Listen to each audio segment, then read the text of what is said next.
I was asked to solve this inequality by somebody on YouTube, and I thought that since I was just doing a unit on this in class, that I would work the whole thing out and maybe show a different way of trying it out. This is what we want to solve. All right, we want to know, what we're asked here is what values of x make this expression greater than 0? What values of x make this expression positive? So what you want to notice is that the sign of this thing is really all that matters. All right, we're going to plug in values of x, and all that matters is the sign of the answer.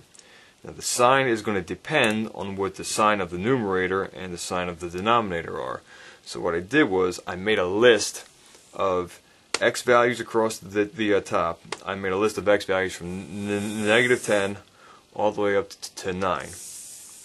And in the top row, I wrote down values of the numerator for those values of x. Right. So if x is 10, x minus 4 is minus 14, and if x is 9, x minus 9 minus 4 is minus 13, and so on and so on. And I did similarly for the denominator. Alright, so we got all these numbers down here. So look at this list. All I did was generate it from plugging in the x values. And now I have it in negative where the numbers are negative, and I have it in red where the numbers are negative, and I have it in green where the numbers are positive. So if you notice, when both of the numbers are the same sign, then their quotient, when you divide them, is going to be positive. So I associated that with a green, with a little plus sign down here, right? Whenever both numbers were negative, I wrote a plus sign. So I kept going until one of them turned to 0. So when x is negative 6, that's going to give you, if you plug it in, negative 10 over 0. That's not a number, so I just wrote down an x there just to symbolize that that's undefined at that point, right? There is no output there. It's not a number. It's undefined. But then on the other side of negative 6, on the other side of negative 6, the numbers for the denominator go positive. And so, but the numbers for the outputs for the numerator stay negative. But when you divide them, the answer is going to be negative, and it's going to be negative, negative, negative, negative, negative up until the other one, the numerator, goes to 0. Whereupon 0 divided by 10 is 0. But then on the other side of 4, both numerator and denominator are positive. They have the same sign. So when you divide them, you'll get positive answers. So if we kind of zoom out here, all right, we can get like a larger picture of what's going on for the x values, right? It appears that really the only important numbers are the negative 6 and the 4, because that's where the sign changes happen. And it's no coincidence that we have x minus 4 on top and x plus 6 on the bottom. The important numbers are the numbers that make either of these things 0, because that's where the sign changes occur. So if you understand that, then you don't have to make a list of these things every single time that you want to solve one. You just have to understand that the only important numbers are the ones that make either the numerator 0 or the denominator 0. So if I wanted to dispense with writing out this big chart here, all that I could do would be to mark down the important numbers. I would say, let me just bring this back so we can see it, x minus 4 divided by x plus 6. The important numbers are 4, all right, 4, x is 4, and negative 6. All right, when x is 4, the value of the expression is 0, because 0 divided by 10 is 0. And this is undefined, so I write an x here just to let me know that it has no value.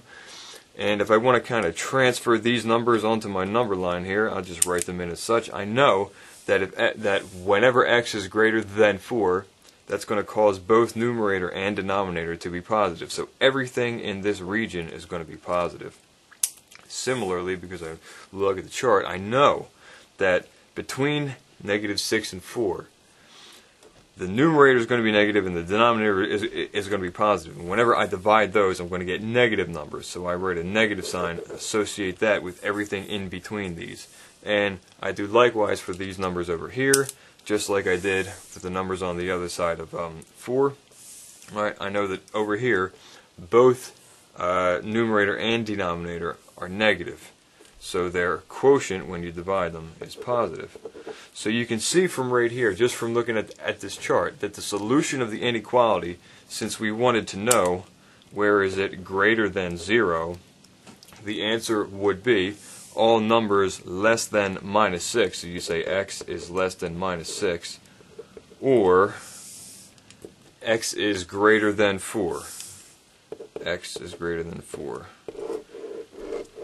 Now that's doing it on a number line. If you know something about graphs, then yet another way of looking at the numbers in this chart is not to just write out their signs or to write out their numerators and the denominators, but what I'm going to do is I'm going to plot it on a graph.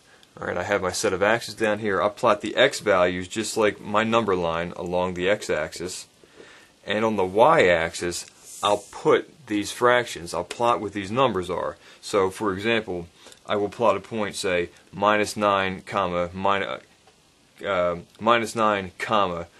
minus 13 over minus 3, and minus 8 comma minus positive 6, right, the 12 over the 2, and then minus 7 comma 11.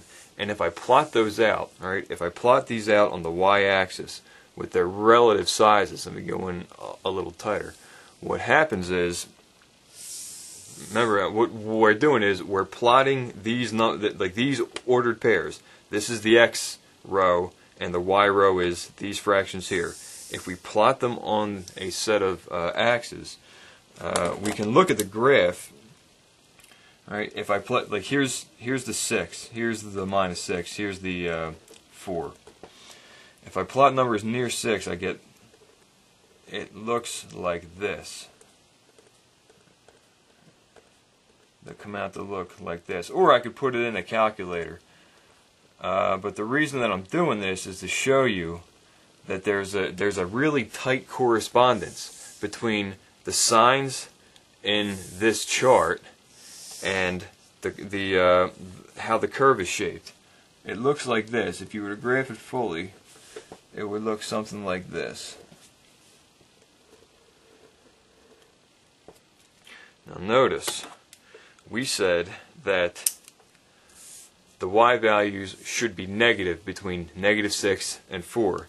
And if you look on the graph, they are, right? They're all plotted underneath the x-axis. They have negative y values. That's why they're plotted below. And right there, the outputs are all negative. And if we look over here to the right side of 4, everything is positive in the chart. So everything is positive here. That's why they're getting plotted above the x-axis, because they're positive numbers. Similarly for the other side here, right? We said that whenever x is less than minus 6, the outputs are going to be positive. So you can see that by the fact that the curve exists above the x-axis, right? So the lesson I'm trying to drive home here is that if you knew that you had to solve some x minus 4 over x plus 6 is greater than 0, and you just had this to look at, hopefully you would know what to look for and be able to pick the answers off of this chart. You're looking for where it's positive, so the answers are going to be greater than 4 because that's where they're plotted above the x-axis, or less than, exclusively greater than, that should be an open circle, and less than negative 6. Again, we were looking for greater than 0. Those are the green parts that are above the x-axis. That's how you know how to read the solution. So either way you look at it, you get this, and I hope that was helpful.